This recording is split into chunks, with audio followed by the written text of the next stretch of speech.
राम राम राम हरे हरे हरे कृष्ण कृष्ण कृष्ण हरे हरे राम राम हरे हरे आपण ह्या शिवचिदंबर स्वामी मंदिरामध्ये एकत्र आला, त्या भावनेला, त्या श्रद्धेला, त्या निष्ठेला या ठिकाणी आमचं वंदन आहे। या ठिकाणी शिवचिदंबर स्वामी वर्धापन दिन आणि या वर्धापन दिनाच्या निमित्तानं भव्य आणि दिव्य असं श्रीमद भागवत कथेचं आयोजन आपल्या सर्वांचे मार्गदर्शक आदरणीय वंदनीय या ठिकाणी चंद्रकांत महाराज दादा यांच्या अथाक प्रयासातून सर्व भावी भक्तांना एक संधी प्राप्त व्हावी म्हणून ह्या कथेचं केलेलं आयोजन। आणि आज आपल्याला तृतीय दिवसाची कथा या ठिकाणी श्रवण करायची आहे। तत्पूर्वी वाणी गुणानुकथने श्रवणव कथायाम आपली वाणी पवित्र व्हावी, आपलं मन पवित्र व्हावं, आपली बुद्धी पवित्र व्हावी ह्या हेतून सर्वांनी 2 मिनिट नामसंकीर्तन करायचं आणि आपल्याला श्रीमद भागवत कथेमध्ये प्रवेश करायचा।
कृष्णाय वासुदेवाय देवकी नंदनाय श्रीकृष्णा धृष्टा तु कामान सकलान विष्टान स्वामाश्रितानां विपन्नराणां स्वामाश्रिताया श्रेता प्रयांती। ज्या संगतीने विराग झाला मनोदरीचा जडभाग गेला, साक्षात परमात्मा मद भेटविला, विसरू कसा मी गुरु पादुकाला। कालच्या कथेमध्ये आपण कुंतीनं केलेली स्तुती पाहिली, 26 श्लोकामध्ये कुंतीनं स्तुती केलेली पाहिली, भीष्माचार्यांचा अंत पाहिला, भीष्माचार्यांनी पांडवांना केलेला उपदेश पाहिला आणि त्या ठिकाणी विदुर काकांना धृतराष्ट्राला गांधारीला उपदेश केला। विदुर असं एक पात्र होतं जे जीवनामध्ये कधी असत्य बोललं नाही, लक्षात ठेवा। आणि जीवनामध्ये स्पष्ट बोलणारा व्यक्ती हा सुखी असतो। स्पष्ट वक्ता सुखी भव। बोलणारा व्यक्ती हा सुखी असतो, न बोलणारा व्यक्ती कधी घात करील काही सांगता येत नाही, लक्षात ठेवा। बोलणारी माणसं बरी, पण न बोलणारी माणसं स्पष्ट बोलणारी विदुर गांधारीला उपदेश केला, धृतराष्ट्राला उपदेश केला आणि रात्रीच्या रात्री गांधारी आणि धृतराष्ट्र तप करण्याकरता निघून गेले। आणि मोठा पश्चाताप झाला या धर्मराजाला, त्यांना सर्वांना पश्चाताप झाला। आणि आता हे सर्व झाल्यानंतर परमात्मा सुद्धा आता द्वारकेला गेलेले आहे. इतके दिवस परमात्मा पांडवांच्या घरी होते. द्वारकेचा राणा पांडवा घरी युद्ध झालं, राज्य मिळालं. परमात्मा द्वारकेला गेले. परमात्म्याबरोबर अर्जुनाला पाठवलं. 7 महिने होतात, न अर्जुनाचा निरोप येतो न परमात्म्याचा काही निरोप येतो, असं शुकदेव महर्षी श्रीमद भागवतामध्ये सांगताय. गत सप्तधुनामासा भीमासेन तवानुजाः नायाति कस्य वा हेतुर् नाहं वेद समंजसा. भागवतामध्ये असं वर्णन आलं. युधिष्ठिर असं म्हणतात भीमाला, भीमापेक्षा अनुज, अनुज म्हणजे लहान, भीमापेक्षा अर्जुन लहान होता. अनुज शब्द लहान, लहान जो असतो त्याला अनुज म्हटलं जातं संस्कृत मध्ये. तव अनुजा न काही तुझं अनुज म्हणजे अर्जुनाचा निरोप नाही आला, काहीही कोणी संदेश वगैरे काही पाठवला नाही. आणि अपशकुन होऊ लागले धर्मराजांना. आणि अपशकुन झाल्यानंतर 7 महिन्यानंतर 8व्या महिन्यामध्ये अर्जुन द्वारकेवरून परत आले. अर्जुनाचं तेज, अर्जुनाचं ओज, अर्जुनाचं धैर्य, अर्जुनाचं शौर्य काही शिल्लक राहिलं नव्हतं. वंचितोऽहं महाराज हरिणा बंधुरूपिणा येन मे पहरतं तेजो दिवविस्मापनं महत्. अर्जुनाचा तो चेहरा पाहिला, अर्जुनाचं ते मालिन्य पाहिलं. लक्षात ठेवा,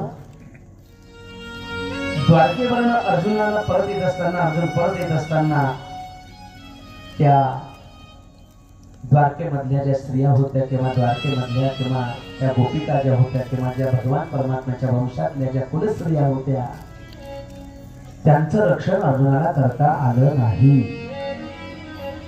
तोच अर्जुन, तेच धनुष्य की ज्या धनुष्याच्या साह्याने यानं भगवान शंकराला पराजित केलं. तुम्ही ज्ञानेश्वरी वाचा, माऊली म्हणता तुवा संग्रामी हरो जिंकला, निवात कवचाचा ठामो फेरिला. पोवाडा तोवा केला गंधर्वासी, तो गंधर्वाला पराजित केलं, तू भगवान शंकराला पराजित केलं. पाशुपत नावाचं सहस्र नवलस, तू शूर वृत्तीचा ठाव क्षत्रिय नामाची राव. पण आज अर्जुनाला तेच धनुष्य, तेच बाण, तोच अर्जुन, पण परमात्मा नव्हते. लक्षात ठेवा. म्हणून सर्वांना हात जोडून सांगतो, मनुष्य बलवान नसतो, मानव बलवान नसतो. लक्षात ठेवा, मानवाची वेळ बलवान असते. लक्षात ठेवा. तुलसी नर का क्या बडा, समय बडा बलवान. आज जर तुमची वेळ चांगली, आज तुमचा समय चांगला आहे, तर तुम्ही बलवान आहात. आणि ज्या दिवशी तुमची वेळ खराब येते ना, त्या दिवशी तुमचं बल काही काम करत नाही, तुमचं ओझ काही काम करत नाही. लक्षात घ्या. तुलसी नर का क्या बडा, समय बडा बलवान. माणसाची वेळ बलवान असते. लक्षात ठेवा. पण वेळेची प्रतीक्षा करा. अर्जुनाचं ते तसं पाहिलं. आणि आता यांना हे राज्य नको होतं पांडवांना, कारण जे शिल्लक राहिलेले होते युद्धामधनं, ते काय यांना आशीर्वाद देत असतील का? कोणाची मुलं गेली होती, कोणाचे भाऊ गेले होते, कोणाच्या काय आचार्या, मातुला, भातृ, पुत्रा, पौत्रा, कोणाचे नातू होते, कोणाचे पौत्र पुत्र, कोणाचे मामा, कोणाचे सासरे, कोणाचे काय शसुरान, सुरदश्चैव, कोणाचे सुरद होते, कोणाचे सगळे संबंधी होते. आणि जे जे त्या युद्धामध्ये गेले होते, जे शिल्लक राहिले होते, ते काय यांना आशीर्वाद देत असतील का पांडवांना? आशीर्वाद देत नव्हते पांडवांना. लक्षात ठेवा. त्यांना हे राज्य नको होता. मग युधिष्ठिरानं काय केलं, धर्मराजानं काय केलं? हो, धर्मराजानं या ठिकाणी महाप्रयाण, पांडवांनी महाप्रयाण, स्वर्गारोहण. हरिद्वारच्या वर गेल्यानंतर, कधी जा तुम्ही हरिद्वारला, हरिद्वार तिथं देवभूमी आहे. लक्षात ठेवा. स्वर्गारोहण, स्वर्गाला जाण्याचा त्या ठिकाणी रस्ता आहे. लक्षात ठेवा. आणि हे जात असताना त्यांनी काय केलं, त्यांचा जो आपण काल परीक्षेचा दिव्य जन्म पाहिला, राजा परीक्षेला या राज्याचं वारस बनवलं. ज्या वेळेला राजा परीक्षेला राज्याचं वारस बनवलं त्यावेळेस राजा परीक्षेचं वय होतं 15 वर्षाचं. 15 वर्षाचं वय होतं. आणि 15 वर्षाचं वय असताना राज्याचं वारस बनवलं. मोठे मोठे विद्वान बोलवले, तपस्वी बोलवले, सुंदर राज्याभिषेक केला, स्वस्ती वाचन केलं. आनो भद्राः क्रतवो जन्तु विश्वसो गब्धासो स्वस्ति नो इंद्र वृद्धश्रवाः स्वस्ति नः पूषा विश्ववेदाः स्वस्ति नस्ताः रक्षो अरिष्टनेमिः स्वस्ति नो बृहस्पतिर्दधातु. सुंदर स्वस्ती वाचन केलं, सुंदर शांतीपाठ केला आणि राजा परीक्षेला राज्याचं वारस बनवलं. आणि हे सर्व पांडव महाप्रयाण, पांडवांचं महाप्रयाण झालं. पांडव मग प्रत्येक जण आपापल्या कर्मानं गेला. महापतिव्रता वृथा गुंतली. अहिल्या, द्रौपदी, सीता, तारा, मंदोदरी तथा पंचकन्या, या 5 कन्या आहेत, लक्षात ठेवा. सकाळी उठल्यानंतर अहिल्या, द्रौपदी, सीता, तारा, मंदोदरी तथा पंचकन्या स्मरणित्यम महापातकनाशनम. पापाचा नाश होतो. ती द्रौपदी गुंतली, भीम गुंतला. तुम्ही कधी केदारनाथला जात असताना भीम पूल लागतो, भीम कुठपर्यंत गेला? भीम पुलापर्यंत भीम गेला. भीम पूल लागतो. द्रौपदी कुठपर्यंत गेली? प्रत्येक जण ज्याचे ज्याचे जसं कर्म होतं त्या कर्माप्रमाणे तो तो व्यक्ती त्या त्यापर्यंत गेला, लक्षात ठेवा. आणि यांचं महाप्रयाण झालं. आता राजा परीक्षेला राज्याचं वारस बनवलेलं आहे. दुसरा दिवस उगवला आणि राजा राजधानीमध्ये बसला. आणि राजाला असं वाटलं की आपल्या राज्याची सीमा कुठपर्यंत आहे, आपल्या पूर्वजांनी आपल्यासाठी केवढं राज्य ठेवलेलं आहे. म्हणून आज राजा राजधानीतून बाहेर आलेला आहे. आणि राजधानीतून बाहेर आल्यानंतर त्या ठिकाणी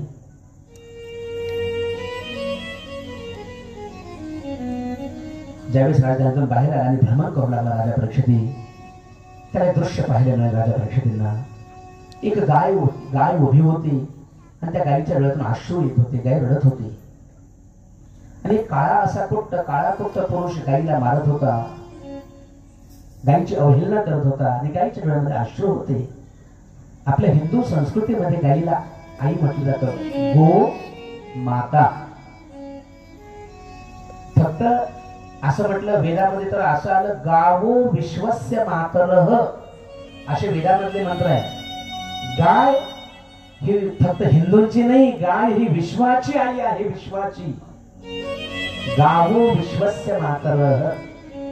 गो शब्द गाईवाचक आहे आणि त्या गायीच्या डोळ्यातून अश्रू येत होते. आणि परीक्षित राजा तिथे गेले आणि परीक्षित म्हटले, मा रोदिंब भद्रंते खलाना महिषास्तरी. हे गोमाता तू रडू नको, तुला कोण हा मारत आहे, तुला काय वेदना होत आहे, मी याला शिक्षा करतो, मी याला दंड करतो, मी याला वध करतो याचा. आणि परीक्षित त्याला मारण्याकरता पुढे गेले, परीक्षित त्याला मारण्याकरता पुढे सरसावले. पण हा जो काळा असा काळा कुट्ट असा पुरुष जो होता तो सामान्य नव्हता, तो कली होता. कली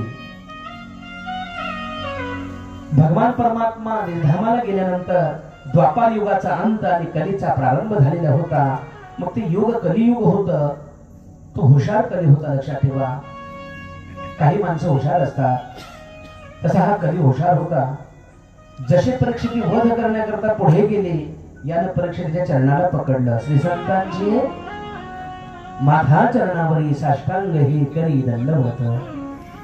चरणालाच लागला. आणि परीक्षितींच्या घराण्याची, पांडवांच्या घराण्याची पूर्वी माणसं घराणी बघत होती. घराणी प्रत्येक घराण्याची एक रीत असायची, रीत पद्धत असायची, लक्षात ठेवा. पांडवांच्या घराण्याची पद्धत होती शरणागत वज्र पंजर. नाटाचे अभंग कधी वाचा तुमच्या लक्षामध्ये. शरणागत वज्र पंजर उभय दाता तू उदार. अवदार होतं पांडवांच्या कुळामध्ये. आणि शरणागती जन म्हणजे जो शरण आलेला होता त्याची शरणागती स्वीकारणारं पांडवांचं कुळ होतं. दीनवत शरणमगताः असे शब्द भागवतामध्ये आलेले आहेत. तो परीक्षितीच्या चरणाला लागला आणि परीक्षित त्याला उचलला आणि सांगितलं, काय तू कोण आहेस? तर हात जोडून सांगितलं मी कली आहे, आता हे युग माझं आहे, मी ह्या युगाचा स्वामी आहे. तर हे राजन, मला तुमच्या योग म्हणजे तुमच्या राज्यामध्ये मला राहण्याकरता जागा द्या. कलीनं प्रार्थना केली राजा परीक्षितांकडे, मला राहण्याकरता जागा द्या. परीक्षितांनी विचारलं तुझ्यामध्ये काही गुण वगैरे आहे का? त्याला सांगितलं हो. यत्फलं नास्ति तपसा, यत्फलं नास्ति तपसा न योगेन समाधिना तत्फलं लभते सम्यक् करो केशव कीर्तना. शास्त्रामध्ये सांगितलं कृते ध्येयतो विष्णू प्रेतायाम यजितो मखैत मापारी पंचर्याणाम करोत हरिकीर्तनात. कलियुगामध्ये जर तुम्ही भगवंताचं नामकीर्तन किंवा नामसंकीर्तन केलं तर परमात्म्याची प्राप्ती होऊ शकते. हा कलीचा प्रभाव आहे, लक्षात ठेवा. कलियुग केवल नाम आधार, कलियुग केवल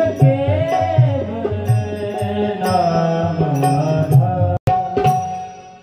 कलियुगी केवळ नाम आधारा. कलियुगामध्ये केवळ नाम हे आधार आहे असं सांगितलं शास्त्रामध्ये. आणि म्हणून महाराज सुद्धा एक ठिकाणी म्हणतात कोठे नका जाऊ करा हरी कथा, तेथे अवचिता सापडे. परमात्मा कलियुग माझी कलियुग माझी कलियुग कलियुग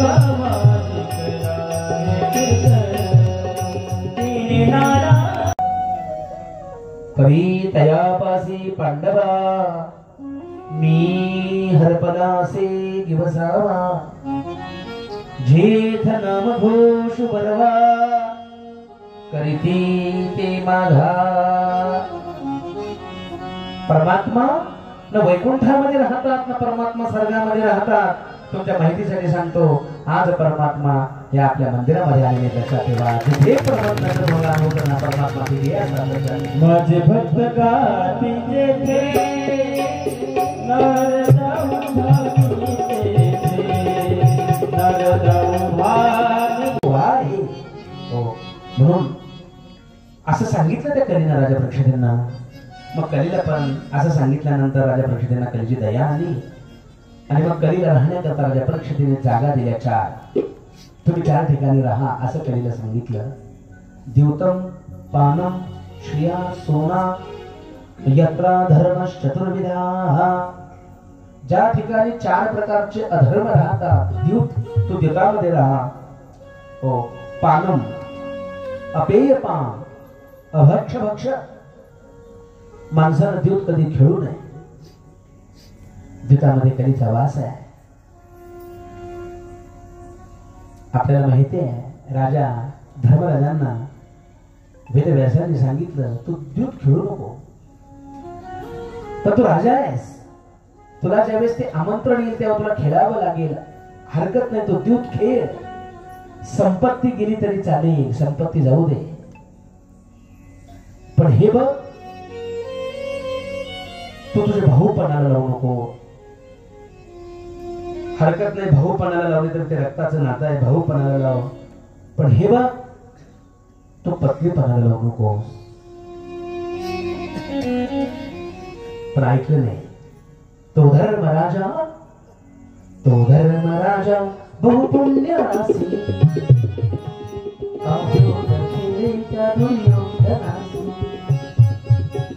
हरो निकांता केली उपाधी, विनाशकाले विपरीत बुद्धी. माणसाचा विनाश करायला की माणसाला विपरीत बुद्धी सुद्धा असते. लक्षात ठेवा. आपल्या मराठीमध्ये म्हण आहे, तुम्हाला म्हणी येतात ना, बुडत्याचे पाय कळते ना. हा, मग चला थोडा. ज्याला बुडायचे ना तो डोहाकडे जात असतो. लक्षात ठेवा. हा, आई सांगते, वडील सांगतात, ऐकत नाही. असंभवम हि मृगस्य जन्म तथापि रामे लुभे मृगाय. तरी सुद्धा राम प्रवृत्त झालेत की त्या सोन्याच्या हरणामध्ये. पण द्यूत खेळू नका, द्यूतामध्ये कलीचा वास आहे. अपेय पान करू नका, अभक्ष भक्षण करू नका, त्याच्यामध्ये कलीचा वास आहे. आणि तिसरं सांगितलं हिंसा, कधी कोणाची हिंसा करू नका, प्राण्यांची हिंसा करू नका, हिंसेमध्ये कलीचा वास आहे. कोणाचीच हिंसा करू नका. आणि काही संघ शास्त्रामध्ये सांगितलेले आहेत, जे संघ योग्य आहे, आणि काही संघ असे आहेत ते मी उच्चारू नये. वक्त्याला मर्यादा असते, वक्त्याला भावविभोर होता येत नाही, वक्त्याला मर्यादा असते. आणि म्हणून काही संघ असे आहेत शास्त्रामध्ये, त्याचा मानवानं संघ करू नये. हो, चांगला संघ, सत्संग असेल, चांगला संघ असेल. जो वाईट संघ आहे हा माणसानं संघ करू नये, त्याच्यामध्ये कलीचा वास आहे. ही 4 ठिकाण राजा परीक्षितांनी त्या कलीला राहण्याकरता दिली. कलीच्या डोळ्यामधनं अश्रू आले. कली म्हटला, राजन, माझ्यामध्ये एक चांगला गुण आहे, जो गुण कोणत्याही युगामध्ये, तुमच्या न त्रेता युगामध्ये होता, न द्वापार युगामध्ये होता, न सत्य युगामध्ये होता, तो गुण माझ्या कलीमध्ये आहे, माझ्या युगामध्ये तो गुण आहे. आणि तुम्ही मला ह्या सर्व जागा राहण्याकरता दिल्या, वाईट सर्व जिथे अधर्म आहेत त्या सर्व जागा मला राहण्याकरता दिल्या. पुनश्च याचना, पुन्हा याचना केली आणि सांगितलं मला चांगली राहण्याकरता जागा द्या. त्यावेळेस राजा परीक्षितीने राहण्याकरता जागा दिली. कांचन नाम सुवर्ण, तो सुवर्णामध्ये राहा. पण कोणतं सुवर्ण? जे अनितीचं आहे, जे अधर्माचं आहे, जे असत्याचं आहे, अशा अनितीच्या सुवर्णामध्ये, अनितीच्या धनामध्ये, अनितीचं जे आहे त्याच्यामध्ये तू राहा.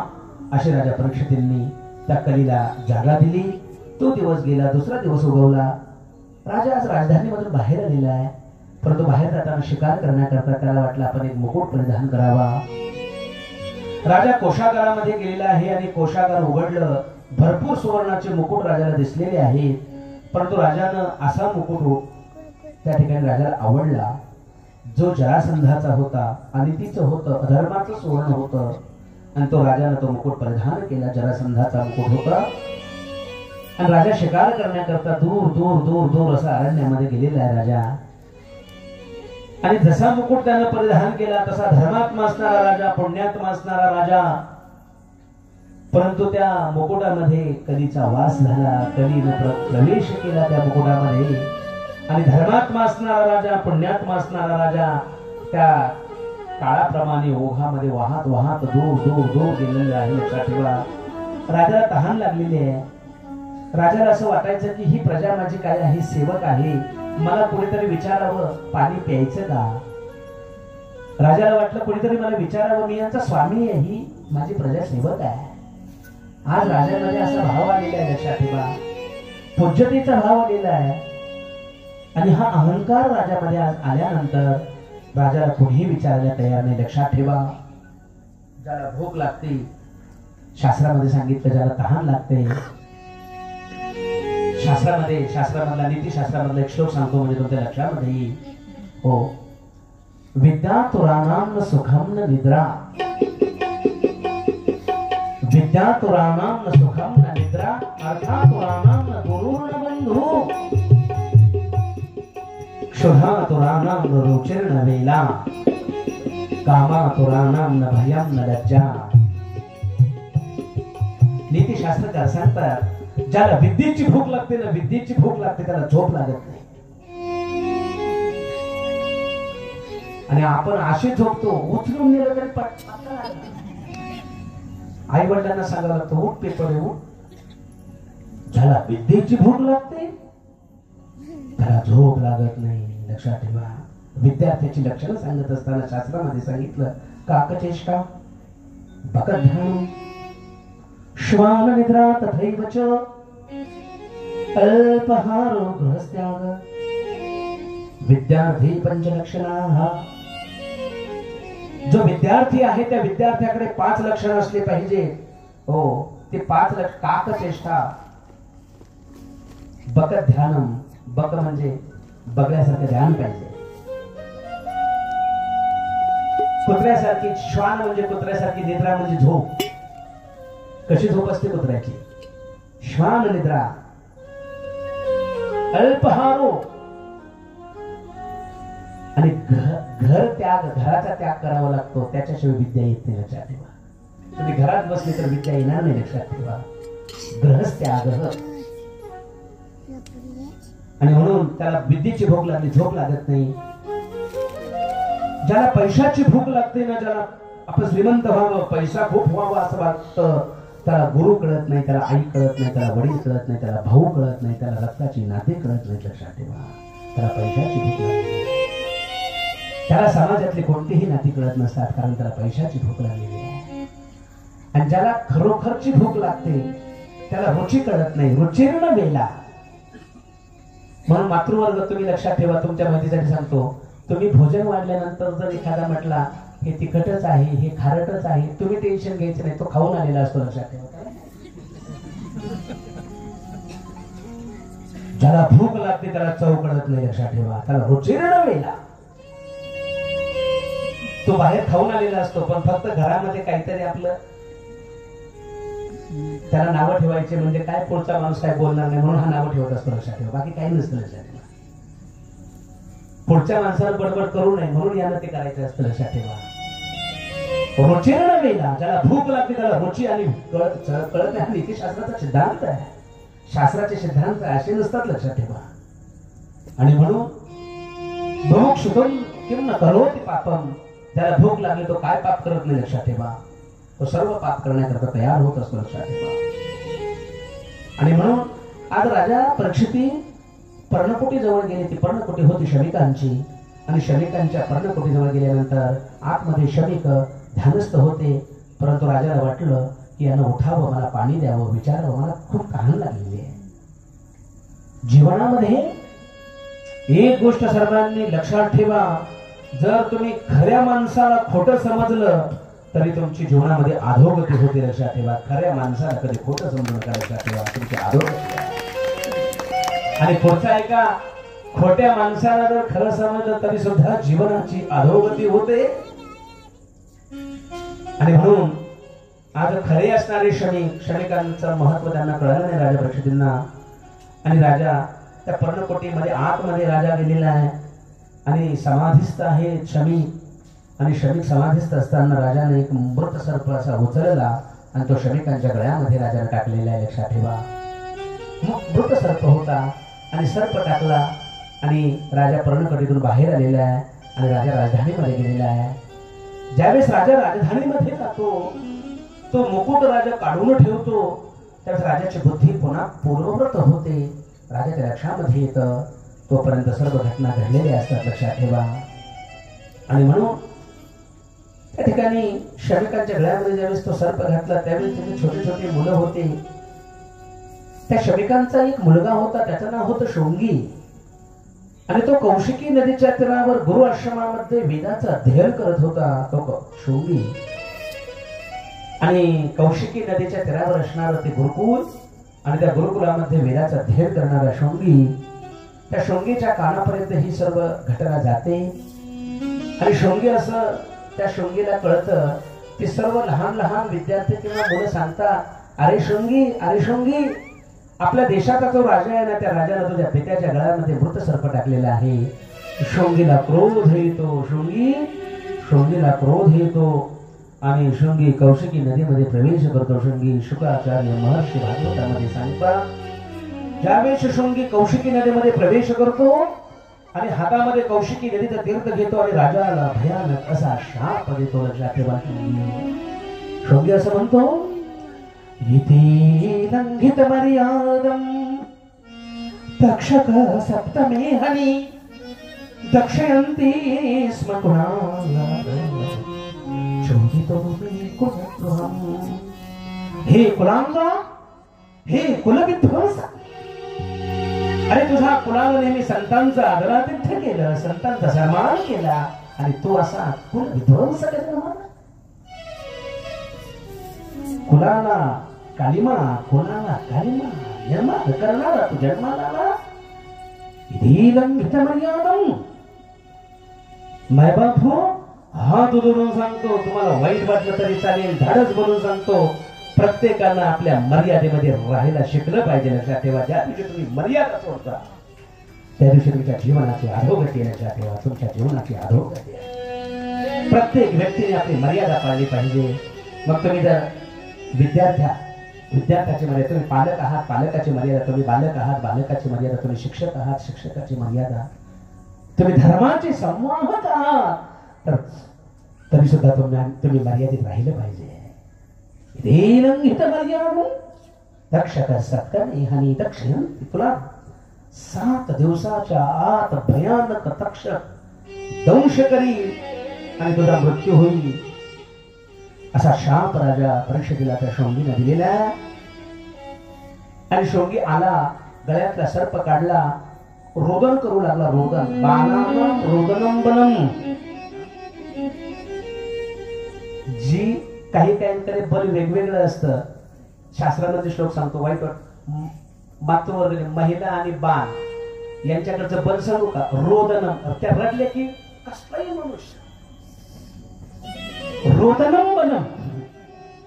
त्यांचं बल काय? रडणं.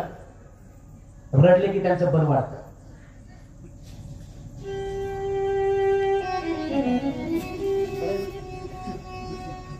त्या रडल्या की त्यांचं बल वाढतं. हो. आणि त्या रडल्या बल वाढलं की मग कोणतंही काम लगेच शक्य होत नाही. तेच त्यांचं बल आहे. हा शास्त्राचा सिद्धांत आहे. आणि तो रोदन करू लागला शोंगी, आणि पित्याची समाधी भंग झाली. पिता समाधीतनं जागे झाले. काय झालं? सर्व इतिवृत्तांत सांगितला. त्यावेळेस पित्याला म्हणजे शमिकांना वाईट वाटलं. शमिक म्हटले, अरे शोंगी तू काय केलंस? राजा धर्मात्मा, राजा पुण्यात्मा, राजा ईश्वराचा अंश आहे, आणि त्याची जेवढी चूक आहे त्याच्यापेक्षा तू त्याला दंड, त्याला शिक्षा जास्त दिली आहे.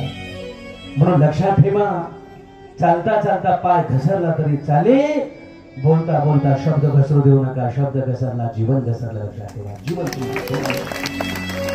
हो. शब्द जपून वापरा.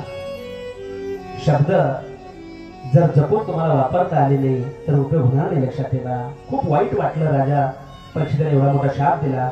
आश्रमातला एक गौरमुख नावाचा शिष्य बोलावला शमिकांनी, आणि गौरमुख नावाचा शिष्य राजधानीमध्ये पाठवला असं भागवतामध्ये वर्णन येतं. आणि राजधानीमध्ये तो त्यावेळेस गौरमुख नावाचा शिष्य त्या ठिकाणी राजधानीमध्ये पाठवला.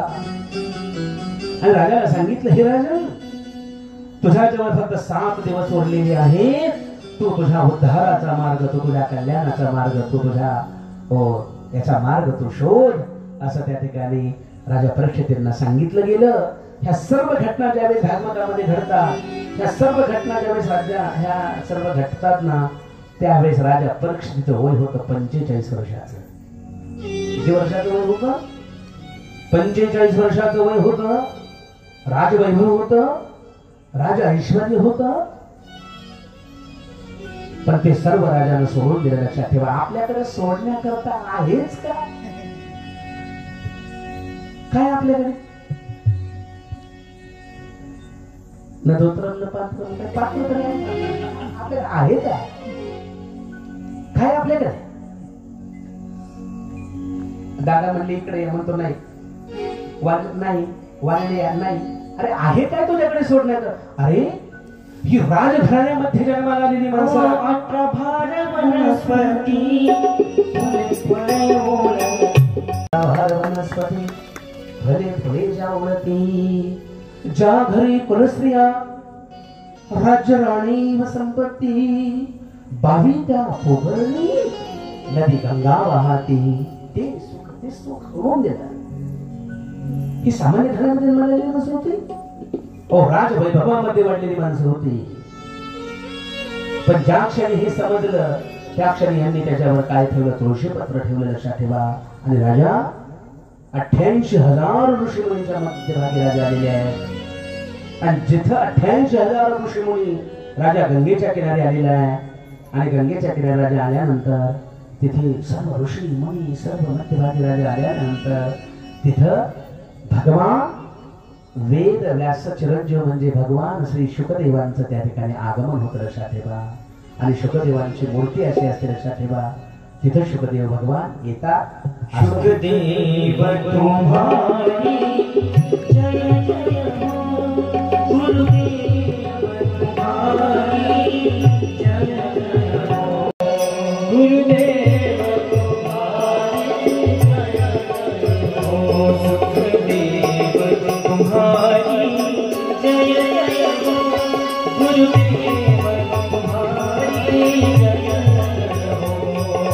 गुरुदेव तुम्हारी जय जय हो गुरुदेव तुम्हारी जय जय हो गुरुदेव तुम्हारी जय देव तुम्हारी जय जय हो गुरुदेव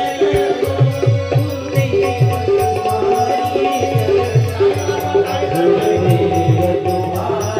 जय जय हो गुरुदेव तुम्हारी जय जय हो गुरुदेव तुम्हारी जय जय हो गुरुदेव तुम्हारी जय श्रीमद्भागवत महापुराण की जय जय श्री राधे जय जय श्री राधे जय जय श्री राधे राजा त्या ठिकाणी आल्यानंतर सद्गुरूंचं शुकदेवांचं आगमन होतं आणि शुकदेव आल्यानंतर तत्रा भगवान व्यासपुत्रो यदृच्छया स्वेच्छेने संत ही स्वेच्छेने येत असतात अलक्षणिंदो निराभतुष्टो 16 वर्षाची मूर्ती आहे अवधूत अशी शुकदेवांची मूर्ती त्या ठिकाणी राजा परीक्षितांच्या समोर 88,000 ऋषीमुनींच्या मध्यभागी हे 16 वर्षाचं वय असणारे शुकदेव अलक्ष लिंगो जिथे भेद नाहीये निराभतुष्टो हृतश्च बाले प्रलंब बाहुम अजान बाहु शुकदेव हे अजान बाहु शुकदेव ते लक्षात ठेवा. अजान बाहू त्याला म्हटलं जातं ज्याचे हात गुडघ्याच्या खाली जातात त्याला अजान बाहू बसल्यानंतर नाही आता तुम्ही उभं बसल्यानंतर तुम्ही लगेच इथे परीक्षा लगेच तसं नसतं लक्षात ठेवा. उभं राहिल्यानंतर गुडघ्याच्या खाली हात ज्या व्यक्ती त्याला अजान बाहू म्हणतात. प्रातस्मरणीय परमपूज्य डोंगरे महाराज हे अजान बाहू होते लक्षात ठेवा. त्यांना शुकदेवांनी त्यांच्या कथा त्यांचं वाङ्मय आम्ही वाचलेलं आहे. आम्ही शिकत असताना आमच्या गुरुदेवांनी परमपूज्य हे शुकदेव अजान बाहू आणि अजान बाहू असल्यामुळे प्रलंब बाहू हृतश्च बाले आणि आता गुरुदेव आल्यानंतर सर्वांनी गुरुदेवांना वंदन केलं नमन केलं आणि सविष्णुरातिथाय आगताय तस्मै सपर्या शिरसा जहार आणि हे सर्व केल्यानंतर आता राजा परीक्षित गुरुदेवांना प्रश्न विचारतायत. लक्षात ठेवा सद्गुरूंकडे गेल्यानंतर प्रश्न पण चांगले विचारता आले पाहिजेत. माणसं काही प्रश्न विचारतात काही कळतच नाही माणसाला. गुरुंकडे आल्यानंतर गुरुंना म्हणतात तुमचं बरं आहे का आणि तुझं तुमचं कसं होईल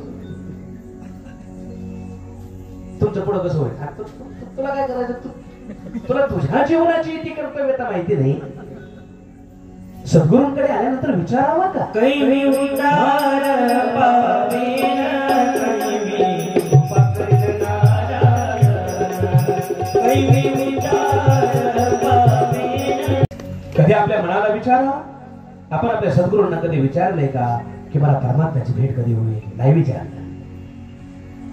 मला परमात्म्याचं दर्शन होईल का या जन्मामध्ये. नाही विचार.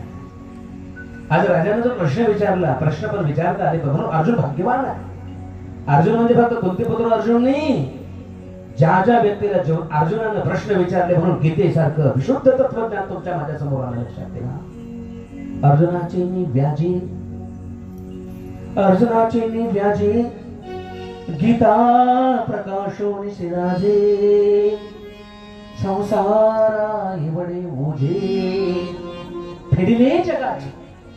अर्जुनाचा निमित्त म्हणजे प्रश्न अर्जुनाला विचारता आले. लक्षात ठेवा आज गुरुदेवांना प्रश्न विचारता राजा परीक्षितांनी राजन म्रिय मानस्य किम कर्तव्य मरणाऱ्यानं काय करा.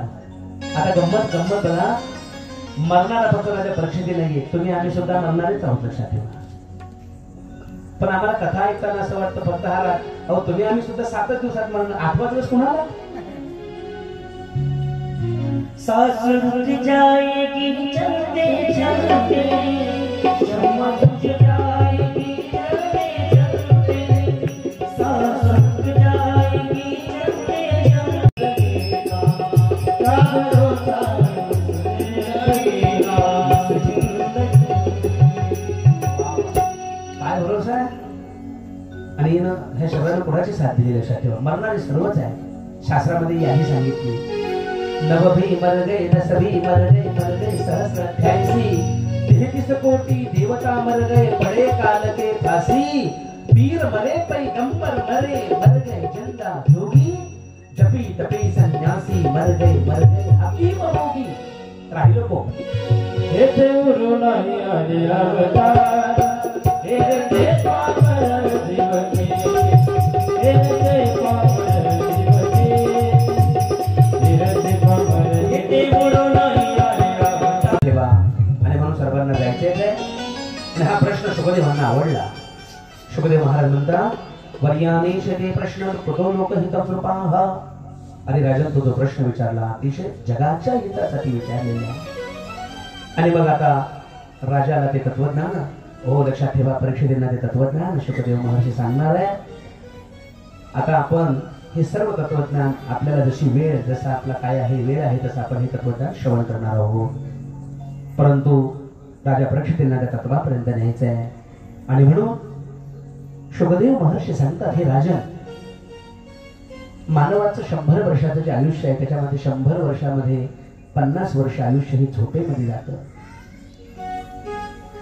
किती वर्षाचं आयुष्य 50 वर्षाचं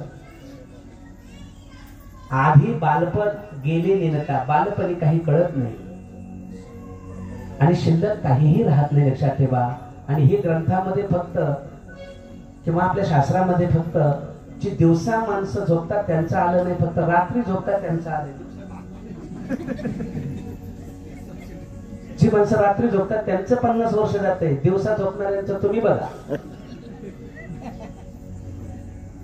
शिल्लकच नाही आणि म्हणून शास्त्रामध्ये सांगितलं की काय करायचं पाहिजे काय केलं पाहिजे शुकदेव महर्षी राजा परीक्षेला सांगतात तस्माद भारत सर्वात्मा भगवान ईश्वरो हरी श्रोतव्य कीर्तितव्यश्च स्मर्तव्यश्चेतता भयं त्याचे गुण कानानं ऐका त्याची कीर्ती ऐका त्याचं श्रवण करा त्याचं मनन करा त्याचं निध्यासन करा आणि हे करण्याकरता जिथं आसनो आसनाला जिंका वाईट वाटू द्या शास्त्रामधला सिद्धांत सांगतो जर तुम्हाला मंत्र सिद्ध करायचा आहे ज्या व्यक्तीला मंत्र सिद्ध करायचा आहे त्या व्यक्तीला पहिली आसन सिद्धी करावी लागते आसन सिद्धी झाली नाही तर जगातला कुठलाही मंत्र सिद्ध होऊ शकत नाही लक्षात ठेवा आसन सिद्धी त्याला बसता आलं पाहिजे तासन तासिका आसनावर आज आम्ही 5 मिनिटं बसू शकत नाही इथं तुम्ही बसतात म्हणजे ही भगवंताची कृपा आहे आज आज समाजामध्ये अर्ध्या माणसांना बसता येईना बसलेल्या माणसांना उठता येईना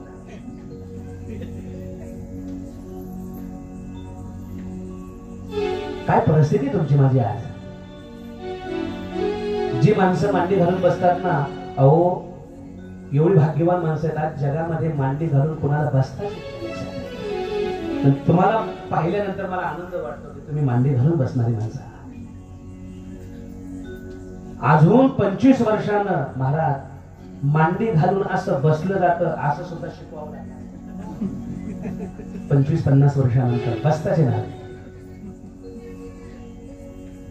काही अवघड आहे लक्षात ठेवा आसन सिद्धी जिथं आसनो जिथं श्वासो जिथं संघो जितेंद्रिया शास्त्रामध्ये सांगितलं स्थूले भगवते रूपे मन संधारये धिया आणि यत् कीर्तनमे श्रवणमे वंदनमे दक्षिणम त्या सर्व गोष्टी शुकदेव महर्षी राजा परीक्षेला सांगतात आणि हे सांगत असताना या ठिकाणी आज विदुर मैत्रेय मुनी संवाद आपल्याला पाहायचा आहे तत्पूर्वी आपल्या रोजच्या नियमाप्रमाणे 2 मिनिट सर्वांनी उभं राहायचं आणि आपल्याला नंतर विदुर मैत्रेय मुनी संवाद पाहायचा आहे आणि आपल्याला भागवतातली पुढची कथा सर्वांना श्रवण करा. सर्वांनी 2 मिनिटं उभं राहा, कारण तुम्ही जास्त वेळ बसू शकत नाही.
कारण भगवंत ज्यावेळेस निधामाला जाता, परमात्मा ज्यावेळेस निधामाला जाता, त्यावेळेस परमात्मा जवळ त्यांचा प्रिय शिष्य असणारा, प्रिय भक्त असणारा उद्धव, आणि उद्धव परमात्मा बरोबर असतात, परमात्मा जवळ उद्धव असतात. आणि उद्धवाला परमात्माने सांगितलं, माझा प्रिय भक्त विदू, लक्षात ठेवा, आपण भक्त कोटीमध्ये आहोत. आपल्याला भगवंताचं स्मरण होणं, सद्गुरूंचं स्मरण होणं, भगवंताचं स्मरण होणं हे नवल नाही.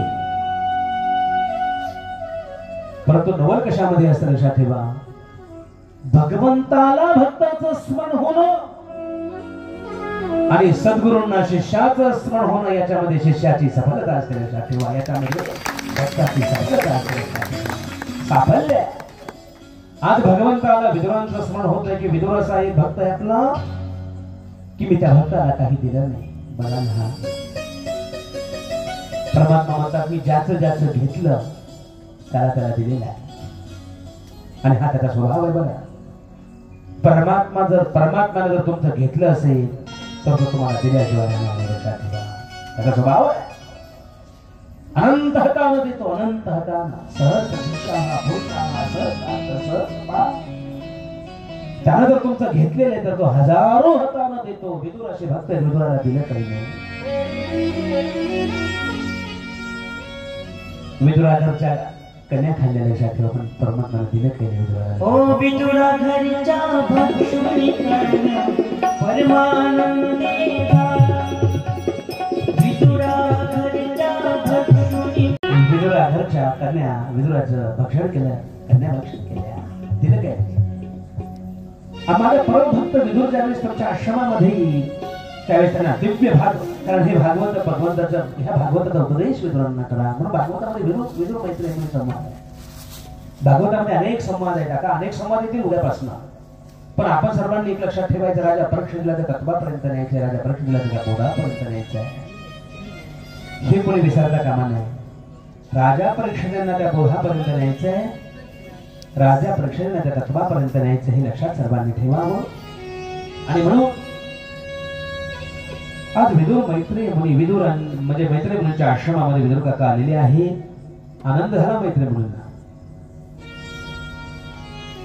आणि आज मैत्री मुनींनी प्रश्न विचारलेला आहे. सुखाय कर्माणि करोति लोके, सुखाय कर्माणि करोति लोके, न वै परं सुखं परमवां, किंचित् भूयस्ततैव दुःखं, यदन्नसंगं भगवन् वदेन्न. सुखासाठी मनुष्य प्रयत्न करतो, पण त्याच्या वाट्याला सुख येत नाही. तुमचा आमचा हाच प्रश्न आहे ना. आपण करायला जातो गणपती, गणपती, पण होत काय मारो तुमच्या मनात ठेवा.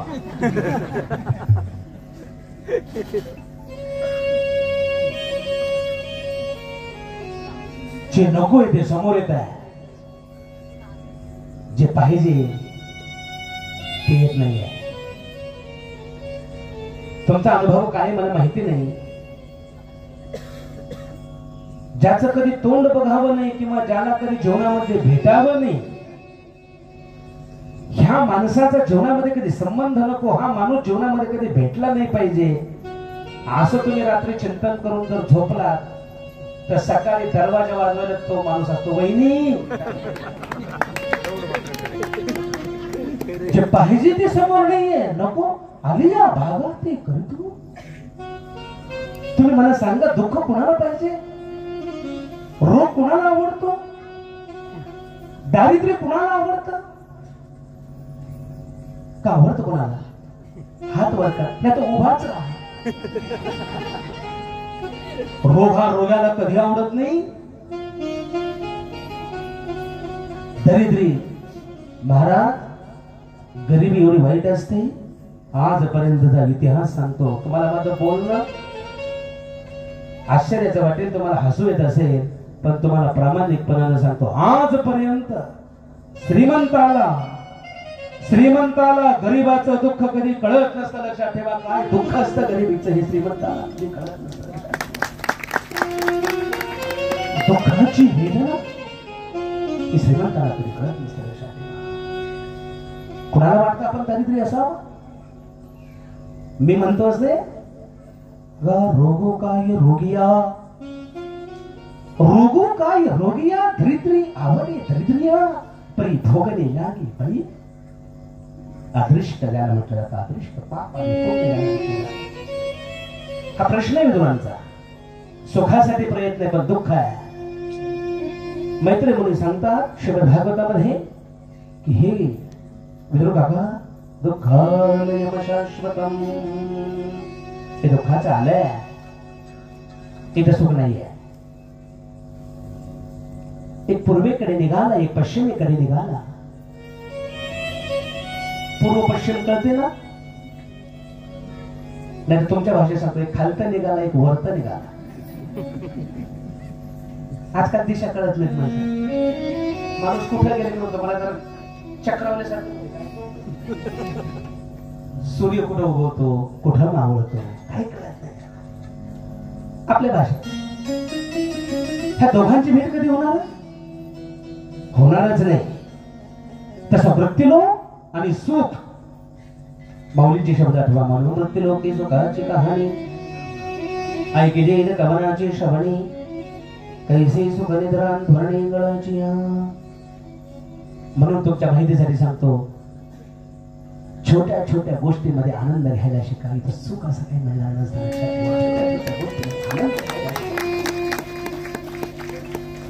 काही काही माणसं म्हणतात, दादा आमचं सगळं बरं झालं ना, मग मी तुमचं सगळं बरं होणारच नाही. काही ना काही राग, कोठे काही एक आहे एक नाही. पण जी छोट्या छोट्या गोष्टीतून आनंद घ्यायला शिका. लक्षात ठेवा, विदुरांना सांगितलं ना मैत्री मुनींनी की आलंय, सागर आहे, साठा आहे, हे नाही इथे. मग सृष्टीविषयी प्रश्न विचारला की सृष्टीचं सृजन कसं झालं. एकोहम बहुश्याम ही जी वेदाची कल्पना आहे, एक असणारा ईश्वर त्यानं हे सर्व निर्माण केलं, ही सृष्टीची रचना कशी झाली हा प्रश्न आहे. तर त्यावेळेस मैत्रिणी मुनी सांगतात की भगवंतानं सनंदन सनातन आणि सनत कुमार यांना 4 जणांना सांगितलं तुम्ही सृष्टी उत्पन्न करा. ते म्हटले नाही, आम्ही आहोत ह्या ठिकाणी चांगले आहोत. जे भवस्वर्गा उभगले मोमोक्षो योग ज्ञानाती उळगले असे शब्द आहेत माझ्या दामोदरांचे. ह्या संघाधिकांनी सृष्टी निर्माण केली नाही. मग भगवान शंकरांना आदेश दिला तुम्ही सृष्टी निर्माण करा. भगवान शंकरांनी सृष्टी निर्माण केली. भूत प्रेत पिशाच भूते विताळी नाचती हर्षयुक्त उमापती यांनी जी सृष्टी निर्माण केली. हे देवतांना काही भजन करत नव्हते, काही नव्हते. त्यांना मग ही सृष्टी काही कामाची नाही. मग ह्या सृष्टीचं सगळं सांगत असताना आता लक्षात ठेवा, हे सर्व राजा परीक्षितांना त्या तत्वापर्यंत न्यायचंय. हे विदुर मैत्री मुनींच्या संवादाच्या माध्यमातून श्री शुकदेव भगवान राजा परीक्षितांना ह्या श्रीमद भागवताच्या माध्यमातून राजा परीक्षितांना त्या तत्वापर्यंत नेत आहेत. आणि म्हणून आता सृष्टीचं सगळं सांगत असताना त्या भगवंतानं 10 मानसपुत्र निर्माण केले. मानसपुत्र ज्यांना आपल्या हिंदू संस्कृतीमध्ये ऋषी म्हटलं जातं. 10 मानसपुत्र भगवंताने निर्माण केले. त्या 10 मानसपुत्रांचं चिंतन सांगत असताना भागवतामध्ये असं सांगितलं जातं, मरीची, अत्री, अंगिरा, पुलस्त, पुलह, कृतू, भृगु, वशिष्ठ, दक्ष आणि नारद. 10 झाली. तुमचं गणित कच्चं दिसते. 10 झाली.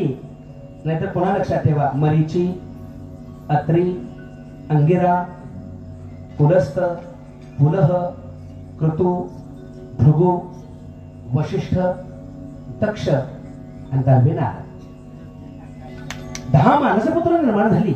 भगवंताला आपल्या अलौकिक कर्तुक अकर्तुक अन्यथा कर्तुक भगवंताची जी दिव्य शक्ती आहे, 10 मानसपुत्र निर्माण केले परमात्म्यानं.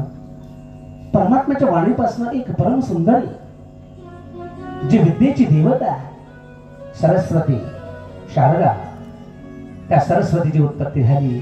शुक्लां ब्रह्म विचार सार परमा माद्यां जगद्व्यापिणीं वीणा पुस्तकधारिणीं अभयरां दड्डन्धकारापहां हस्ते स्फाटिकमालिकां विदधतीं पद्मासने संस्थितां वन्दे तां परमेश्वरीं भगवतीं बुद्धिप्रदां शारदां. जी बुद्धीची देवता आहे त्या शारदेची उत्पत्ती भगवंताच्या वाणीपासून झाली. आणि म्हणून त्या ठिकाणी तिला सरस्वती म्हटलं जातं. आणि भगवंताच्या त्या ठिकाणी छाया म्हणजे सावली. त्या सावलीपासून एका ऋषीची उत्पत्ती झाली. त्या ऋषीचं नाव होतं कर्दम. आणि भगवंताच्या वामांगापासून, वाम अंग म्हणजे डावं अंग, एक कन्या उत्पन्न झाली. परमात्म्याच्या वामांगापासून एक कन्या उत्पन्न झाली. त्या कन्येचं नाव होतं शतरूपा. आणि परमात्म्याच्या उजव्या म्हणजे जे दक्षिणांग आहे त्या दक्षिणांगापासून एका पुरुषाची उत्पत्ती झाली. त्या पुरुषाचं नाव होतं मनु. आणि मनु आणि शतरूपा अशी ह्या असं सांगितलं जातं की हे पूर्वी सर्वात अगोदर हो हे काय आहे आपले पूर्वज आहेत.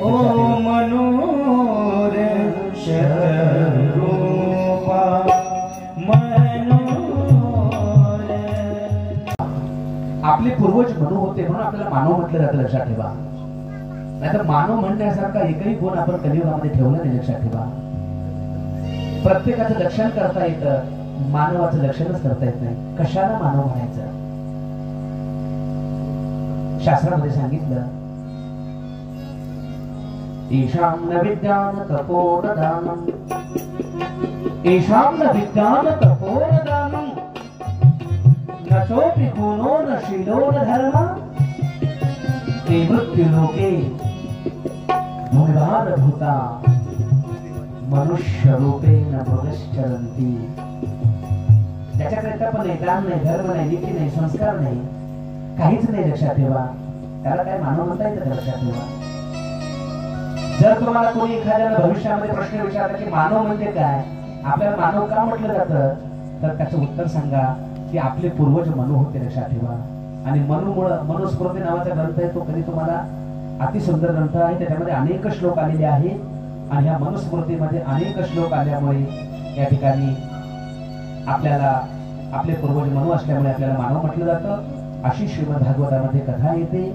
आणि आता या ठिकाणी इथून पुढे मनु आणि शतरूपा यांच्या पुढे म्हणजे यांच्यानंतर या ठिकाणी सृष्टीचं सृजन श्री शुकदेव महर्षी राजा परीक्षितीला सांगतात. मनु आणि शतरूपा यांना 5 अपत्य झाली. 5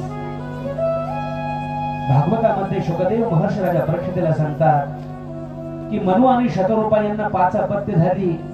पहिली झाली आकुती, दुसरी देवहूती, तिसरी प्रसूती, नंतर प्रियव्रत आणि त्या ठिकाणी हा प्रियव्रत चौथा होता आणि 5 क्रमांकाचा त्या ठिकाणी जो झाला तो तानपा. ही 5 अपत्य म्हणजे 3 कन्या आणि 2 मुलं त्या मनु आणि शतरूपा यांना झाली असं शुकदेव महर्षी राजा परीक्षितीला सांगतात विदुर मैत्री मुनींच्या संवादाच्या माध्यमातून. आणि मग त्या ठिकाणी आपण मगाशी पाहिलं जी देवहूती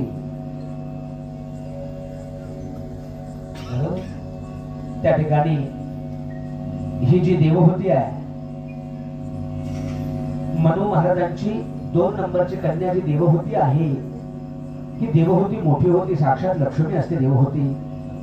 या श्री स्वयं सुखराम भवानीश्वर लक्ष्मी पापात्मनां कृतध्यां प्रदेश बुद्धी श्रद्धा सदां कुलजनं प्रभव सलज्जा तां त्वां नतास्म परिपालय देवी विश्वम. साक्षात लक्ष्मी देवहूती. आणि ही देवहूती थोडी मोठी होते आणि देवहूती मोठी झाल्यानंतर ती विवाह योग्य होते. मुलगी कधी मोठी होते हे घरातल्या माणसांना सुद्धा कळत नाही, लक्षात ठेवा.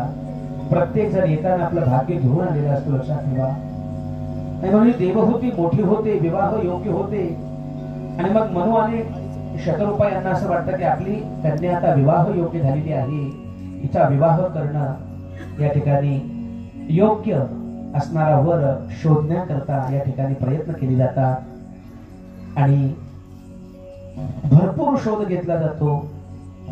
काय असतं शास्त्रामध्ये असं सांगितलं, शास्त्रामध्ये असं द्यायची ते घर कुलवान असलं पाहिजे. पिता इच्छन्ति कुलम. पित्याला वाटतं की आपली मुलगी ज्या घरामध्ये द्यायची ते घरानं कुलवान असलं पाहिजे. परंतु आईचा विरोध असतो. आई म्हणते कुलवान थोडं कमी असलं तरी चालेल, परंतु ज्या घरामध्ये आपली मुलगी द्यायची ते घर धनवान असलं पाहिजे अशी आईची इच्छा असते. पिता कुलम माता वित्तम. आणि ज्या मुलीला विवाह करायचा आहे तिला ह्या दोन्हींची गरज नसते. कुलवान असो नाहीतर नसो, धनवान असो, नंतर काही का करणं होईना, काही धनाचा विचार नाही, कुलाचा विचार. ती फक्त असं म्हणते रूपवान असला पाहिजे, दिसायला चांगला असला. अरे वा रे वा. आणि समाज असतो ना, समाज बांधव, त्यांना ना कुलाची गरज आहे, त्यांना ना रूपाची गरज आहे, त्यांना ना धनाची गरज आहे. ते फक्त म्हणतात जेवण काय, मिष्टान्न. खास त्यांना काही गरज नाही, काही घेणं देणं नाही, लक्षात ठेवा. आणि म्हणून पाहिलं तर आपण मगाशी पाहिलं कर्दम छाया म्हणजे सावली. कर्दमांना हजारो वर्ष तप केलं आणि कर्दमांना त्या ठिकाणी कर्दमांच्या आश्रमामध्ये मनु आणि शतरूपा गेलेली आहे. सांगितलं माझी कन्या जी आहे ती तुम्हाला द्यायची आहे. आणि कर्दमांना ईश्वराचा साक्षात्कार झालेला होता. कर्दमांना ईश्वरानं सांगितलेलं होतं भगवंतांना मी तुमच्या उदरी जन्माला येणार आहे, मी तुमच्या घरी येणार आहे आणि परमात्मा येणार ह्या हेतूनं त्या ठिकाणी कर्दम विवाह करण्याकरता तयार होता. आणि कर्दमांचा त्या ठिकाणी एक कर्दमांनी सांगितलं ज्या दिवशी पुत्र प्राप्ती होईल त्या दिवशी मी संन्यास ग्रहण करणार आहे असं मनु आणि शतरूपा यांना सांगितलं. आणि देवहूती आणि त्या ठिकाणी कर्दमांचा विवाह होतो. आणि देवहूती आणि त्या ठिकाणी कर्दम मुनींचा विवाह झाल्यानंतर त्या ठिकाणी काय पूर्वीची संस्कृती होती, देवहूती कर्दमांच्याकडे दृष्टीसच पडली नाही. विवाह झाला आणि कर्दम आश्रमामध्ये आले. सकाळी कर्दम पूजा अनुष्ठान ध्यान करण्याकरता बसल्यानंतर ही देवहूती पूजा आणि ह्याची सर्व तयारी करून द्यायची. ही देवहूती कर्दमांच्या कधीही दृष्टीस पडली नाही असं भागवतामध्ये वर्णन आहे. एक दिवस देवहूती वृद्ध झाली, वार्धक्य आलेलं होतं, शरीर गलतगात्र झालेलं होतं, अवयव शिथिल झालेले होते. अंगम गलितम पलितम मुंडम अंगम गलितम पलितम मुंडम दशन विहीनम जातम कुंडम वृद्धो याति विहित्वा दंडम तदपि न मुंचति आशा पाशम. अंग गलतगात्र झालेलं होतं, वे फतुष्ट शरीरे मे शरीर असं लट लट लट लट शरीर असं वे फतुष्ट शरीरे मे रोम हर्षश्च जायते, रोम हर्षश्च जायते. असं शरीर उभं राहता येत नव्हतं, बस खूप शरीर शिथिल झालेलं होतं देवहूतीचं. आणि मग त्या दिवशी ती देवहूती त्या कर्दमांच्या दृष्टीत पडली. कर्दमांनी तिला विचारलं. भागवतामध्ये असे श्लोक आले. श्री शुभदेव महर्षी राजा परीक्षितीला सांगतात की कर्दमांच्या दृष्टीत ज्यावेळेस ती अशी वृद्ध असणारी देवहूती दृष्टीस पडली त्यावेळेस देवहूतीला त्या कर्दमांनी विचारलं, भवदह मानवी मानदाया, हे मानवी हे मानदाया, तू इथे काय करतेस, तू कोण आहेस? देवहूतीच्या डोळ्यामध्ये अश्रू आले. देवहूतीने सांगितलं, स्वामी माझ्या पित्यानं माझ्या मातेनं तुमच्या बरोबर माझा काय त्या ठिकाणी पाणीग्रहण म्हणजे तुम्ही माझं पाणीग्रहण केलेलं आहे, मी तुमची अर्धांगिनी आहे. आणि हे सांगितल्यानंतर कर्दमांना मोठं आश्चर्य वाटलं. कर्दमांना वाटलं की एवढं तप झालं परंतु आपण ह्या सर्व गोष्टीकडे देवहूतीकडे कधी बघितलं नाही. तपामध्ये सामर्थ्य असतं, लक्षात ठेवा.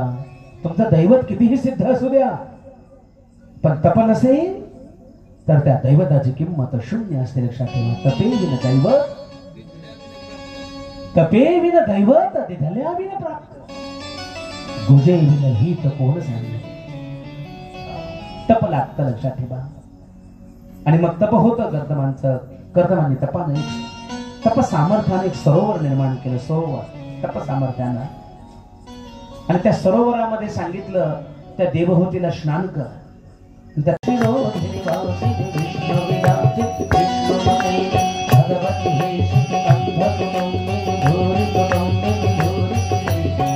जय हे महिषासुर मर्दिनी कंदपर्दिनी शंकरसुते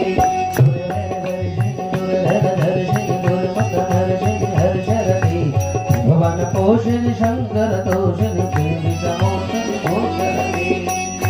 हे भगवती शरणागतिनाथ परित्राण परायणे सर्वस्यार्थदेवी नारायणी नमोस्तुते. जयति मंगलाकाली भद्रकाली कपालिनी दुर्गा शिवा क्षमाधात्री स्वाहा स्वधा नमोस्तुते. हे भगवती पुत्राच्या रूपानं येऊ नको, पुत्रेच्या रूपाने. आणि मग कर्दमांपासून देवहूतीला 9 कन्या होतात. 9. पहिली होती कला, दुसरी अनुसूया, श्रद्धा, हविर्भू, शांती, क्रिया, ख्याती, अरुंधती आणि शांती. ह्या सर्व 9 कन्या देवहूतीला कर्दमांपासून होतात. आणि या सर्व कन्या झाल्यानंतर आता शेवटच्या वेळेस त्या ठिकाणी पुत्राचं आवाहन केलं जातं. आणि आज कर्दमांच्या घरी साक्षात भगवान कपिल देव आणि या कपिल देवांचा अवतार ह्या कर्दम आणि देवहूतीच्या उदरी होतो. आपण सर्वजण एकदा कपिल भगवंताच्या नावाने जय जयकार करणार आहोत. कपिल भगवान की जय. हा कपिल भगवंताचा अवतार सांख्य शास्त्राचे प्रणेते कपिल आहे. आपल्या वैदिक धर्मामध्ये 12 दर्शन आहेत आणि या 12 दर्शनामध्ये 6 आस्तिक आहेत, 6 नास्तिक आहेत. आणि आस्तिक दर्शनामधलं पहिलं दर्शन हे कपिलांचं आहे. कपिल, कनाद, गौतम, पतंजली नंतर असं आहे, लक्षात ठेवा शास्त्रामध्ये. पण पहिलं दर्शन ह्या कपिलांचं आहे, सांख्यशास्त्र. आणि या सांख्यशास्त्राचे प्रणेते कपिल, या कपिलांनी अवतार धारण केला. आणि पूर्वीची माणसं शब्दाला जागणारी होती. जसं पुत्र आला तसेही कर्दम अरण्यामध्ये गेले. आताची माणसं रात्रीतून बदलतात. मला माहितीच नाही, सगळं माहिती असतं. मी नव्हतोच, मला माहितीच नाही. आपली बुद्धी भ्रमित झालेली लक्षात ठेवा. क्षणोक्षणा पालकती रंग. पूर्वीची माणसं वचनाला जागत होती, लक्षात ठेवा. दिलेला शब्द पाळत होती. म्हणून तुम्ही भागवत कथा श्रवण करण्याला सर्वजण खूप लांबून लांबून आलात. मला सर्वांच्या ठिकाणी नावं घेणं कुठून हे शक्य नाही, पण तुम्ही खूप लांबून लांबून आलात. तुम्हाला एक गोष्ट भागवतामधून रोज एक गोष्ट लक्षात ठेवण्यासारखी तुम्हाला सांगतो. जो व्यक्ती तुम्ही तुमच्या जीवनात ह्या जगामध्ये कोणीही कोणाला मोठं बनवत नसतं, लक्षात ठेवा. तुम्हाला भागवतातला सिद्धांत सांगतो. तुम्हाला या जगामध्ये कोणीही काही देत नसतं, लक्षात ठेवा. एक गोष्ट सर्वांनी लक्षात ठेवण्यासारखी आहे. तुम्ही जो दुसऱ्याला दिलेला शब्द आहे तो शब्द बदलू नका, शब्द पाळा. आणि जो व्यक्ती शब्द पाळतो, शब्द त्या व्यक्तीला एवढ्या उंचीवर घेऊन जातात की पुन्हा त्याला खाली येण्याची गरज नाही, लक्षात ठेवा. तुम्ही दिलेले शब्द पाळा, नाही तर देऊच नका, बोलूच नका, मौन राहा. नाहीतर एखाद्याला येतो म्हणायचं आणि जायचंच नाही. त्या देवतेचा अपमान होतो. जी वाणीची देवता आहे त्या देवतेचा अपमान होतो. ती देवता त्यावेळेस तिथे सिद्ध असते. हा शास्त्राचा नियम आहे. ठेवू नका. आणि तुम्हाला शब्द इतके उंच घेऊन जातील, शब्द तुम्हाला इतके, तुकाराम महाराज म्हणतात ना, आमच्या घरचं धन म्हणजे शब्द धन आहे. आमच्या घरचा शब्द आमचं भांडवल आहे. आमच्या घरी दुसरं धन काही नाही, लक्षात ठेवा. शब्दच आमचे धन आहे, शब्दच आमचे काय आहे. आपल्याला मराठीमध्ये म्हण सांगू का? बोले तैसा चाले. पुढचं तुम्ही म्हण. हा. आणि म्हणून आज हे संन्यास यांनी ग्रहण केला, कर्दमांनी संन्यास ग्रहण केला. 9 मुलींचा विवाह. मगाशी तुम्हाला मी 9 ऋषी सांगितले ना, नारदांना सोडून द्या. 9 सांगितले ना. मी तुमच्या लक्षात आहे असं गृहीत धरून पुढे जातो. त्या 9 ऋषींबरोबर 9 कन्यांचा विवाह होतो. आणि पुढची कथा आपल्याला पाहिजे आहे. आईला उपदेश करतात कपिल. आई आशांकडे जा. तितिक्षसवाः कारुणिकाः सुहृदः सर्वदेहिनां अजात शत्रवः शांता साधवा साधुभूषणा. तो आशांकडे जा, आईला असं सांगितलं जातं. आणि आईचा उद्धार होतो, आईचं कल्याण होतं. देवहूतीचं साक्षात कपिल भगवान आईला उपदेश करतात. आई जीवनामध्ये ज्यांच्याकडे सहन करण्याची शक्ती आहे, तितिक्षा नावाची म्हणजे सहन करण्याची शक्ती आहे. दुःख सहन करा, आनंद सहन करा. काहींना आनंद सुद्धा पचवता येत नाही, लक्षात ठेवा. आनंद पण पचवता येत नाही. आनंद पण पचवता आला पाहिजे, दुःख पण पचवता आलं पाहिजे. त्याला तितिक्षा म्हणतात शास्त्रामध्ये. सहन करण्याची शक्ती वाढवली पाहिजे. आपल्या भाषेमध्ये सांगायचं म्हटलं की दम निघला पाहिजे. माणसाला दम निघत नाही. निघत नाही हा प्रश्न नाही, दम काढावा लागतो. दम धरला पाहिजे. धीरतो कारण साह्य होतो नारायण. धीर धरा. येथे एक वर्म पाहिजे धीर. परमार्थामध्ये धीर धरावा लागतो. सगळ्या गोष्टी लगेच होत नसतात. धीर धरावा लागतो. धीर धरा, धैर्य धरा, असा उपदेश आपल्या आईला केला. आईचं कल्याण झालं. आणि कपिल भगवंतांनी आपली जी मकर संक्रांत आहे, म्हणजे मकर संक्रांत माहिती असते ना. मकर संक्रांतीच्या शुभ पर्व काळी गंगासागर नावाचं एक तीर्थक्षेत्र आहे. त्या गंगासागरला कपिल भगवंतानं समाधी घेतली अशी कथा श्रीमद भागवतामध्ये येते. आणि कपिल भक्त क्षेत्री कपिल भगवंतानं आपलं अवतार कार्य संपवलं अशी श्रीमद भागवतामध्ये कथा येते. आणि आता आपल्याला जी कथा पाहायची आहे, ही कथा या ठिकाणी सतीचं चरित्र पाहायचं आहे. तत्पूर्वी 2 मिनिटांमध्ये मनोस्तोंशत रूपायाम तीर्थकन्याश जगिरे आकुतिर्देव होतिश्च प्रसूतिर्विश्वताः असं शुकदेव महर्षी राजा परीक्षितीला सांगतायत. आणि त्या ठिकाणी मनु महाराजांची जी 3 नंबरची कन्या होती आकुती, तिचा विवाह रुची प्रजापतींबरोबर होतो आणि रुची प्रजापतींबरोबर झाल्यानंतर यज्ञ नारायण तिच्या उदर जन्माला येतात आणि यज्ञ नारायण जन्माला आल्यानंतर ते पित्याच्या घरी राहिली जातात आणि त्या ठिकाणी आता जी प्रसूती आहे त्या प्रसूतीचा विवाह त्या ठिकाणी ही जी प्रसूती नावाची जी कन्या आहे त्या प्रसूतीचा विवाह दक्षाबरोबर होतो आणि दक्षाबरोबर विवाह झाल्यानंतर दक्षापासनं त्या प्रसूतीला असं म्हणतात 16 मुली होतात 16 आणि त्या 16 मुली झाल्यानंतर त्या ठिकाणी असं सांगितलं जातं 13 धर्माला दिल्या जातात नंतर जी श्रद्धा मैत्री दया शांती तुष्टी पुष्टी ही क्रिया उन्नती मेधा बुद्धी आणि त्या ठिकाणी मूर्ती नावाची कन्या आणि त्या मूर्ती नावाच्या कन्यापासून त्या ठिकाणी साक्षात नर आणि नारायण जन्माला येतात जे आजही बद्रीनाथला जे नारायण आहेत ना हे मूर्ती नावाच्या कन्येपासून जन्माला येतात आणि आजही बद्रीनाथला नर आणि नारायणाचा अवतार या ठिकाणी विराजमान आहे आणि असं श्रीमद भागवतामध्ये सांगितलं जातं आणि यांची आता जी सती नावाची जी मुलगी आहे त्या सतीचं चरित्र श्रीमद भागवतामध्ये सांगितलं जातं की सती ह्या सतीनं खूप साधना केलेली असते लक्षात ठेवा जन्मधर्मांतरामध्ये साधना केलेली असते आणि तिने मनामध्ये असं ठरवलेलं असतं की आपला पती भगवान शंकर आपले पती असले पाहिजे आणि ह्या सतीचा विवाह भगवान शंकरांबरोबर होतो असं श्रीमद भागवतामध्ये चरित्र येतं आणि सतीचा विवाह त्या ठिकाणी भगवान शंकरांबरोबर होतो आणि एक दिवस भगवान शंकर त्या ठिकाणी म्हणजे ते सर्व सभेमध्ये बसलेले असतात आणि दक्ष हा सभेमध्ये येतो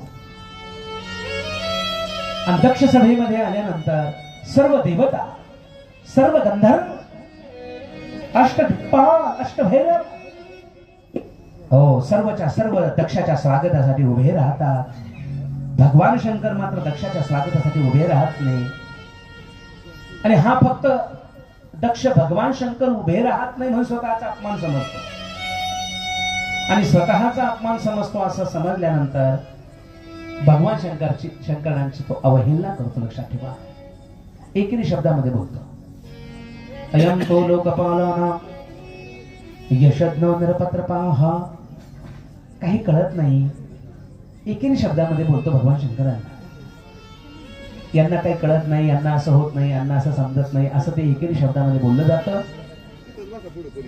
आणि इथपर्यंत थांबला नाही दक्ष लक्षात ठेवा माणसानं कुठेतरी थांबलं पाहिजे दक्ष इथपर्यंत थांबला नाही आणि मग दक्षानं काय केलं एका यज्ञाचं आयोजन केलं मला माहितीच नाही मंदिरामध्ये कथा चालू आहे असं म्हणू नका मला बोलावलंच नाही असं म्हणू नका तो का म्हणे तेथे न पाचारिता झाले तिथं म्हणू नका मला दादांनी सांगितलंच नाही मला बोलावलंच नाही महाराज जिथे आपला उद्धार होणार आहे एक वाक्य सांगू का एक वाक्य सांगतो 100 मूर्खानं ज्ञानी म्हणण्यापेक्षा एका सत्पुरुषानं आपल्याला वेड म्हटलं पाहिजे लक्षात ठेवा असं आपल्या ह्या समाजामध्ये एक सत्पुरुष एक साधू पुरुष 100 मूर्खांमध्ये काय उपयोग आहे लक्षात ठेवा मग तिथं जा आणि भगवान शंकरांनी सतीला काही अडवलं नाही सती म्हटली मला जायचंय आणि सती तिथे गेलेली आहे सतीला कोणी बोलत नाहीये बहिणी बोलत नाही वडिलांनी तर अपमानच केलेला होता वडील काय बोलणार लक्षात ठेवा आणि आई अशी होती लक्षात ठेवा आईला बरं वाटलं आपली मुलगी आली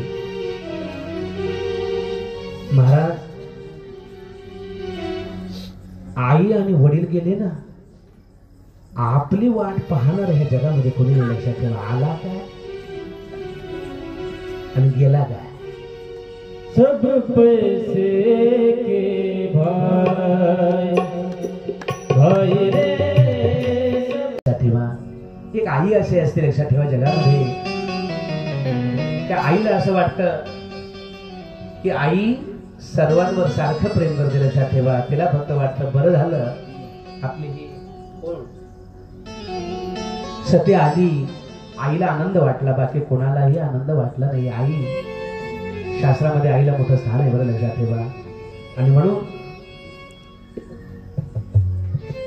तिला काही नाही तिने ते सहन केलं सतीनं आणि यज्ञ मंडपामध्ये सती गेलेली आहे आणि यज्ञ मंडपामध्ये सती गेल्यानंतर यज्ञ मंडपामध्ये पाहिलं तिथं ब्रह्माला स्थान आहे विष्णूला स्थान आहे जिथे देवतांना स्थान आहे जिथे नवग्रहांना स्थान आहे, जिथे दिक्पालांना स्थान आहे, जिथे भैरवांना स्थान आहे, पण भगवान शंकरांना त्या यज्ञ मंडपामध्ये कुठेही स्थान नाहीये. भगवान शंकरांचं कुठं तिथं काही मांडलेलं नाही, लक्षात घ्या, कुठं स्थान नाही भगवान शंकरांचं. आणि मग मात्र ही सती क्रोधित राहील, लक्षात ठेवा. पतिव्रता असणारी सती, आणि मग आता येणं ही सर्व हिच्या मर्यादा सोडलेल्या आहेत. श्री शुकदेव महर्षी राजा परीक्षितीला सांगतात, सती काय बोलते दक्षाला. श्री शुकदेव महर्षी राजा परीक्षितीला सांगतात की राजन, आज सती असं बोलते आपल्या पित्याला, म्हणजे दक्षाला असं बोलते की हे दक्ष, अस्तोत्पन्नम इदं कलेवरम अहम धारयिष्ये.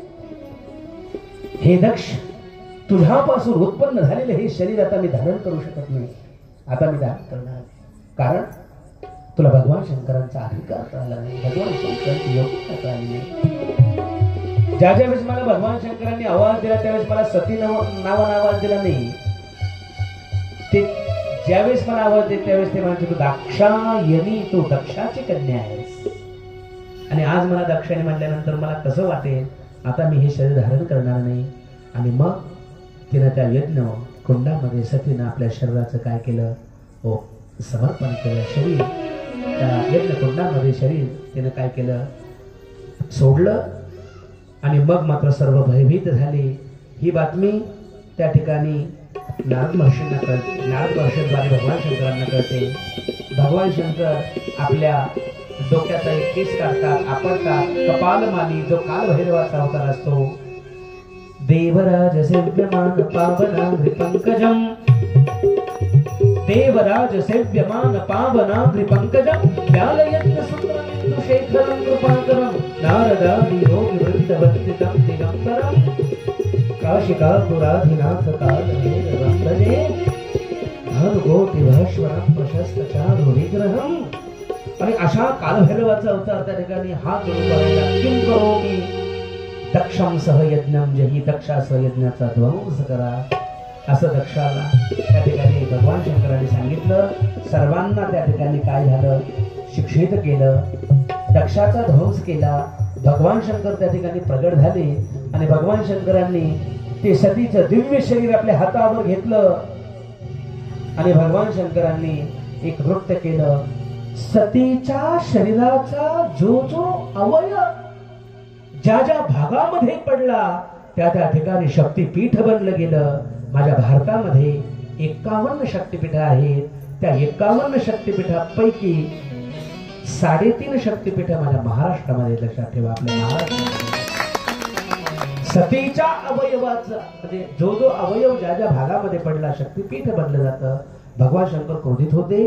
भगवान शंकरांनी एक नृत्य केलं. जटाटवी गडज्जल प्रवाह पावितस्थले, जटाटवी गडज्जल प्रवाह पावितस्थले. रावणाचं राम, ज्याला राम माहिती त्याला रावण माहिती असला पाहिजे. आपण रामभक्त आणि सतीचं दिव्य ह्या ठिकाणी संपूर्ण असं होतं. भगवान शंकर दक्षाला जिवंत करतात. म्हणतात तुला शंकराचा अधिकार कळला नाही. लक्षात ठेवा, शंकर असं दैवत आहे. नुसतं एखाद्याला शंकर म्हणता ना शंकर, तर त्याचा अर्थ सांगतो, क्षमं करोति कल्याणम. नुसतं शंकर म्हणता आलं तरी, पण आपली माणसं कधी पूर्ण बोलत नाहीत. नुसतं काय करतात,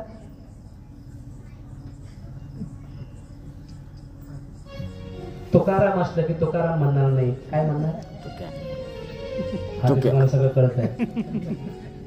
ज्ञानदेव काही आपलं आपण थोडक्यात शंकर म्हणणार नाही. नुसतं शंकर म्हटलं तरी त्या व्यक्तीचं कल्याण होतं. इतकी देवता काय आहे ती सुलभ आहे, लक्षात ठेवा. इतकी भोळी देवता कशी आहे. कर्पूर गौरम करुणावतारम संसार सारम भुजगेन्द्रहारम सदा वसंतम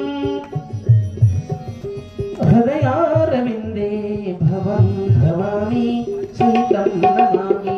नागेन्द्रहाराय त्रिलोचनाय भस्माङ्गरागाय महेश्वराय नित्याय शुद्धाय दिगंबराय तस्मै नकाराय नमः.